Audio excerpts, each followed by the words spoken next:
Aujourd'hui, mon phénix s'appelle Christelle Gauzet. En 1999, elle entre dans la police nationale sur les traces de son père. Elle a 19 ans. En 2008, elle gagne Koh-Lanta.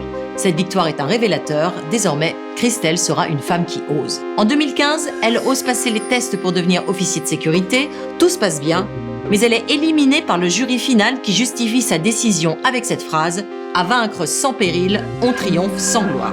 Sentiment d'injustice devant cette porte qui se ferme, le phénix de Christelle est en marche.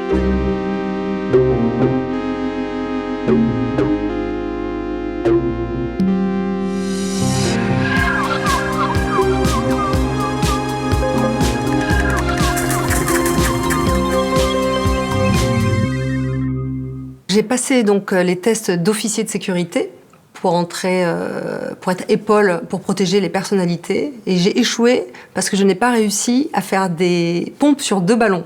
Je me suis inscrite dans une salle de sport pour réussir à faire des pompes sur 2 ballons. Ce que j'ai réussi à l'examen, mais au jury final, on m'a éliminée, me disant que je ne correspondais pas au profil. J'ai tenté en fait de faire changer la vie auprès de ma hiérarchie sur le fait que je correspondait au profil d'officier de sécurité et j'ai eu des murs et je ne l'ai pas admis. Je trouvais ça complètement injuste. Je m'étais entraînée durant toute une année et donc une porte s'est fermée et j'ai décidé d'ouvrir la fenêtre finalement qui se trouvait à mes côtés, c'est-à-dire changer de chemin, de voie et me trouver finalement.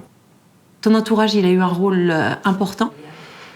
L'entourage professionnel me disait qu'il fallait accepter cette injustice, que dans les jurys, il y avait toujours de l'injustice. Alors moi, j'ai fait flic, c'était justement pour ne pas accepter l'injustice, donc je ne comprenais pas du tout cette phrase. Et mon père, qui est flic, me disait « Écoute, c'est comme ça, c'est pas grave, il y a d'autres services dans la police. » Est-ce qu'il y a eu un déclic ? Alors j'ai eu un déclic de par ma victoire à Koh-Lanta, où j'ai révélé mon âme d'aventurière. Ça a duré 8 années où je me suis dit je peux faire plein de choses, de grandes choses en dehors de la police. Et puis un jour, j'ai rencontré une personne qui m'a dit un entrepreneur, c'est quelqu'un qui saute de la falaise, qui construit un avion dans sa chute. Et c'est vrai que quand la police m'a mis à la porte, si je puis dire, j'ai organisé mon premier raid féminin en parallèle de la police nationale.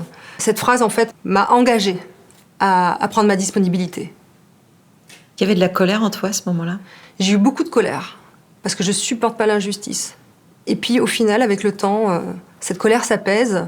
Et je regrette pas du tout mes années dans la police, parce que j'ai beaucoup appris sur le sang-froid, sur l'organisation, sur le travail en équipe. Et tout cela me sert maintenant dans ma nouvelle vie.